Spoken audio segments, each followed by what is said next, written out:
मेहरौली में अतिक्रमण के खिलाफ जारी तोड़फोड़ पर फिलहाल रोक जारी रहेगी। दिल्ली हाई कोर्ट ने मेहरौली पुरातत्व पार्क क्षेत्र में यथास्थिति बरकरार रखने का आदेश दिया है। अदालत ने अपार्टमेंट मालिकों को निर्देश दिया है कि वो डीडीए के सामने अपने साइट प्लान रखें। डीडीए को निर्देश मिला है कि वो डिमार्केशन रिपोर्ट याचिकाकर्ताओं को मुहैया कराए। कोर्ट ने डीडीए को जवाब दाखिल करने के लिए वक्त देते हुए मामले में सुनवाई के लिए 23 फरवरी की तारीख तय की है। इसके बाद ही तय हो पाएगा कि तोड़फोड़ की कार्रवाई पर लगी रोक का आगे क्या भविष्य होगा।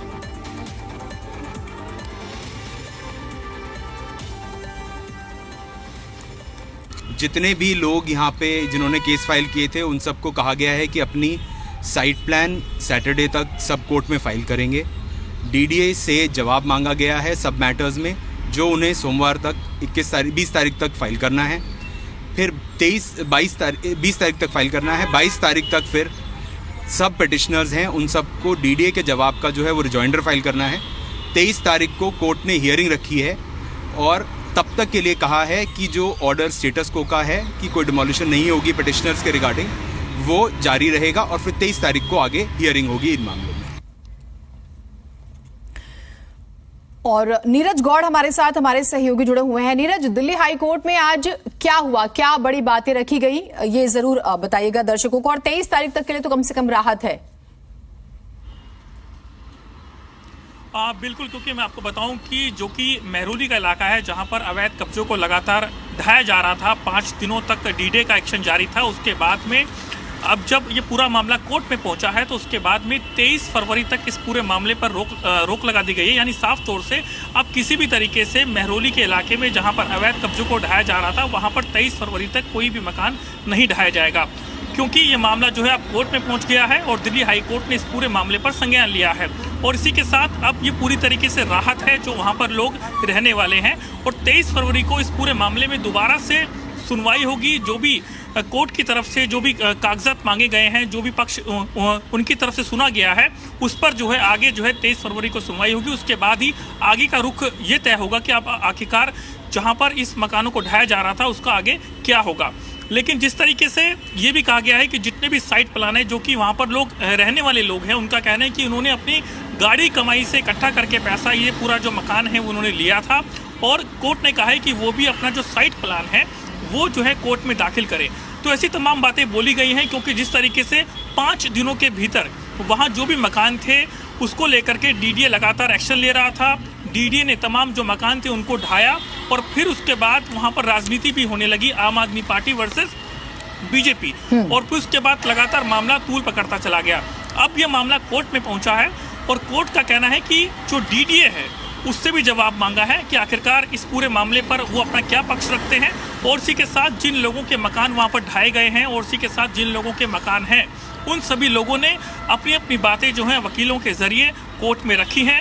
इसमें सुनवाई हुई है। इस पूरे मामले को कोर्ट ने गंभीरता से लिया है और अब जो है आगे की सुनवाई जो है वो 23 फरवरी को होगी। और देखने वाली बात होगी कि आखिरकार आगे इसमें कोर्ट का क्या रुख रहता है। कि ये जिस तरीके से डीडी का कहना है कि ज़मीन उनकी है, हॉर्टिकल्चर डिपार्टमेंट की है, करीब 22 एकड़ के आसपास की पूरी ज़मीन है जिस पर बनाए हुए जो मकान है वो पूरी तरीके से अवैध हैं। जो कि इसका सीमांकन किया गया था तो उसको लेकर के भी रिपोर्ट, क्योंकि दिल्ली सरकार ने कहा है कि दोबारा से इसका सीमांकन हम कर रहे हैं। एलजी के पास भी तमाम लोग पहुंचे थे जो कि आम आदमी पार्टी के थे। तो अब पूरा मामला पूरी तरीके से हर किसी की नज़र में है। अब देखना यह है कि आखिरकार 23 फरवरी को कोर्ट इस पर क्या कहता है और आगे क्या इस पर फैसला होता है। जी नीरज, एक और चीज बताइएगा। अब जो मुझे 4 बातें आपकी बातों से समझ में आई, पहली तो ये कि ठीक है डीडीए भी जवाब दे, अपनी रिपोर्ट रखे। दूसरे ये कि याचिकाकर्ता फिर अपनी बात रखे उस जवाब के बिहाफ पर और सब कुछ रिटर्न में होगा। और सीमांकन रिपोर्ट की कॉपी भी दी जाए, यानी कि दिल्ली सरकार भी जवाब दे, ये मान के चले हम। और चौथा ये कि जिन लोगों के मकान है वो अपना नक्शा भी रखें, नक्शा भी उनके पास हो, उसके प्रूफ्स हो कि वो कब से वहां पर रह रहे हैं।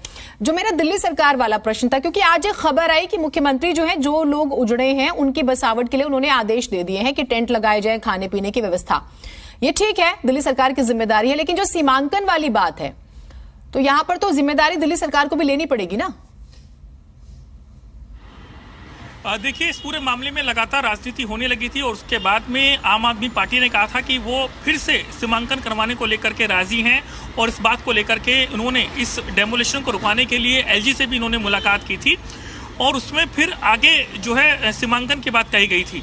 तो यही मामला जो है दोबारा से कोर्ट में पहुंचा और फिर कोर्ट में पहुंचने के बाद में जो कोर्ट है उन्होंने भी कहा कि जो सीमांकन की रिपोर्ट है वो फिर से कोर्ट में दाखिल की जाए कि किस तरीके से हर चीज़ की गई है, हर चीज़ को देखा गया है, और जो मकान मालिक हैं जिनका मकान ढाया गया है या फिर जो वहाँ पर लोग रह रहे हैं तो उनसे भी कहा है कि अगर आपके पास में कोई साइट प्लान है तो वो भी जो है कोर्ट में दाखिल करें ताकि उसको देखा जाएगा कि आखिरकार ये जो दीवार थी जिसको लेकर के ये कहा जा रहा है कि ये एरिया जो है डीडीए का है, लेकिन वहाँ पर जो तमाम लोग रहने वाले लोग हैं उनका कहना है कि वहाँ पर एक दीवार थी, उस दीवार के जो पार के लोग हैं उसको लेकर के किसी भी तरीके से कोई आपत्ति नहीं थी वहाँ के जो लोग थे, लेकिन डीडीए का ये भी कहना था कि ये ज़मीन भी उन्हीं की है।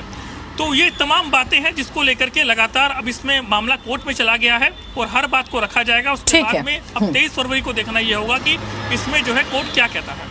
ठीक है, नजर बना के रखिएगा, अपडेट्स हम आपसे लेते रहेंगे। 23 तारीख का इंतजार करना बहुत जरूरी है क्योंकि कोर्ट के भरोसे ही कम से कम लोग तो हैं। सरकार और डीडीए अपने तरीके से अपनी बात रख रहे हैं।